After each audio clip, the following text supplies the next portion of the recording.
কে হয়েছে?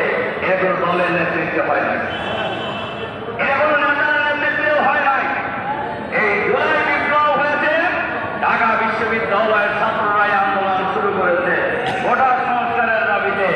সেই দাবিতে যখন জুলুম নির্যাতন চালানো হয়েছে, পাখির মতো গুলি করে হত্যা করা হয়েছে ছাত্রদেরকে, এই সময় বিশ্ববিদ্যালয়ের শিক্ষক, কর্মকর্তা, কর্মচারী, রিক্সাওয়ালা, ভ্যানওয়ালা, খেলাওয়ালা, সকল শ্রেণী পেশার মানুষ দল, বল, জাতি, বর্ণ, ধর্ম নির্বিশেষে ঐক্যবদ্ধভাবে প্রতিরোধ করে তোলার মধ্য দিয়ে দীর্ঘ 16 বছরের ফ্যাসিবাদী শাসনের অবসান ঘটিয়েছে।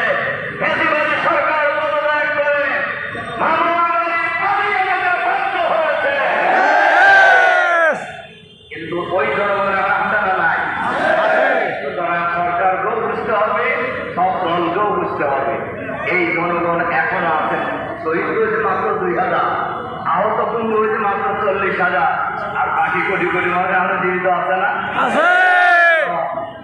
ফ্যাসিবাদের বিরুদ্ধে অতীতে যেমন বাংলাদেশের মানুষ ঐক্যবদ্ধ প্রতিরোধ গুলো করেছে, আবার যদি কেউ ফ্যাসিবাদ কায়েম করতে চায় তাহলে সেই ফ্যাসিবাদের বিরুদ্ধে বাংলাদেশের মানুষ ঐক্যবদ্ধ প্রতিরোধ গড়ে তোলার জন্য প্রস্তুত আছে।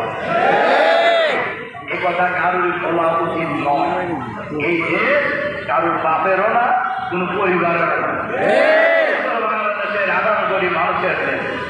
এই দেশ 18 কোটি মানুষের দেশ। দেশ কিভাবে পরিচালিত হবে এরা নির্ধারণ করবে বাংলাদেশের 18 কোটি মানুষ।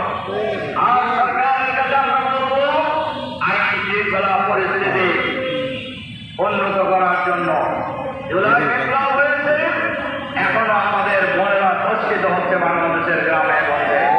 জুলাই বিপ্লব হয়েছে, এখনো মিটিংয়ে বন্ধ হচ্ছে। জুলাই বিপ্লব হচ্ছে, এখনো দলীয়করণের ভোট সরকারের মধ্য থেকে যায় নাই। আমাদের ডক্টর মাসুদ বলেছেন, এক সময় দলকানা লোকেরা প্রশাসনে ছিল, সেই দলকানা লোকদের পরিণতি কি হয়েছে এটা আপনাদের জানেন।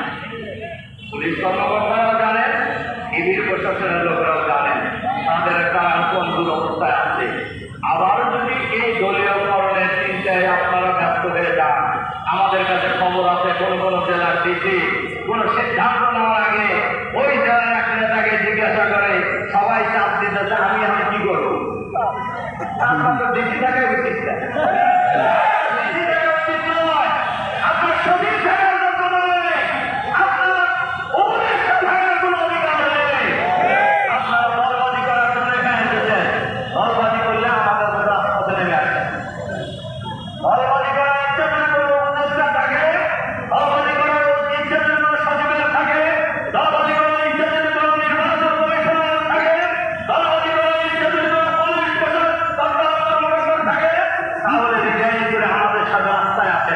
কত বড় বাহাদুর আছে, কত টাকা রাজনীতিবিদ, তখন আমরা দেখো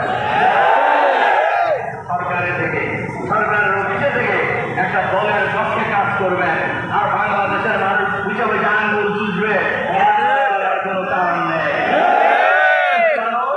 এখন যথেষ্ট সচেতন, সবারই বোঝা উচিত ঢাকা বিশ্ববিদ্যালয় নির্বাচনের আগে একজন একজন সিনিয়র নেতাকে জিজ্ঞাসা করছেন যে ভাই আজ 3 দিন পরে তো মানে উপস্থাপক জিজ্ঞাসা করছেন, 3 দিন পরে তো ডাকসু নির্বাচন, কি বুঝতেছেন ভাই? কেন ছাত্রদল পূর্ণ প্যানেলে বিজয়ী হবে, মানে কি বাহাদুরি ভাব দেখছেন না? এরপরে বলছেন যে কেন আপনারা কিভাবে বলছেন যে ভোটটা এখনো হয় নাই, কেমনে বলছেন যে পূর্ণ প্যানেলে বিজয়ী হবে? ছাত্রদল জানা মানুষ আর কাজ বলছে, মানে কি জমি